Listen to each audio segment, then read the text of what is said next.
mazava tompoko toy indray ny fotoana ifamezintsika ny mety tonontaona ny 3 volana hoavy, ny volana Aogositra, ny volana Septambra ary ny volana Oktobra na ny prévision saisonnière.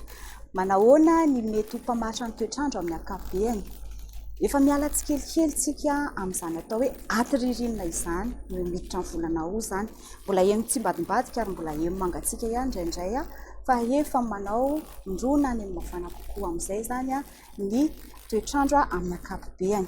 Hojerentsika aloha mpamaritra ny toetrandro maneran-tany zany hoe ny maripana ny ambony ranomasina manodidina ny fehintany aty amin'ny ranomasimbe pasifika sy ny ranomasimbe indianina. Zao sary hitantsika zao ny volana jolay ny aty amin'ny ranomasimbe pasifika dia nangatsika kokoa ny ilan'ny atsinanina raha oharina aty amin'ny ilany andrefana aty.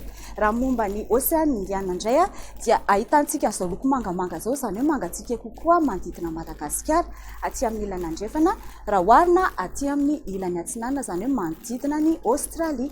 Toy izay sy toy izay mpamaritra ny toetrandro. Hojerentsika manahoana ny maripana salanisan'ny maripana amin'ny ankapobeny mandritry ny 3 volana hoavy, volana Aogositra, Septambra ary Oktobra 2024. Zao sary hitantsika izao dia mena avokoa saika manerana ny nosy. Zany hoe mafana kokoa ny salanisan'ny maripana mandritry ny 3 volana hoavy. Izay ny 3 volana. Volana Aogositra kosa dia mizara roa. Zao hitantsika izao manomboka ny aty amin'ny tapany avaratry ny avoatany, manomboka aty amin'ny tasy, miana avaratra makaty amin'ny tendrony avaratra aty dia mafana kokoa ary zao hitantsika miloko mavo zao miena atsimo dia mafana zany manodidina na mirona amin'ny hafanana kokoa ny salanisan'ny maripana. Toy izay ny resaka ny salanisan'ny maripana. Hojerentsika indray manahoana ny tandrotsakorana mando kokoa ve sa maina kokoa. Zao hitantsika zao dia aty amin'ny tapany avaratry ny nosy ahitana ny Diana, aty Sava, ny ilany avaratry Sofia ary faritra Nalanjorofo dia manodidina na manatombo kokoa amin'ny tokony ho izy ny resaka tany rotsakorana.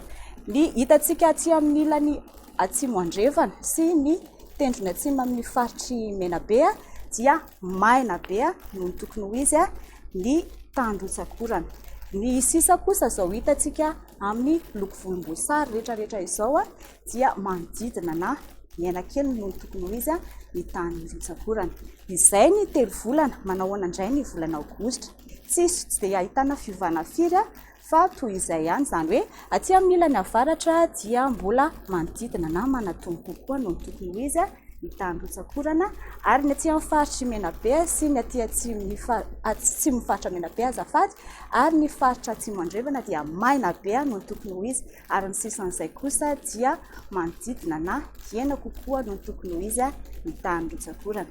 Toy izay sy toy izay tompo-plasy tompoko vavy ny momba ny tonontaona na prévision saisonnière mandritry ny volana Aogositra, Septambra ary Oktobra 2024 dia mbola mirary soatra any ary mirary fahasalamana antsika rehetrarehetra ary dia aza adino ny manaraka anay tsy tapaka koa ao amin'ny pejy Facebook ny Météo Madagascar na ao amin'ny roy météomadagascar.ng. Telo matomboko.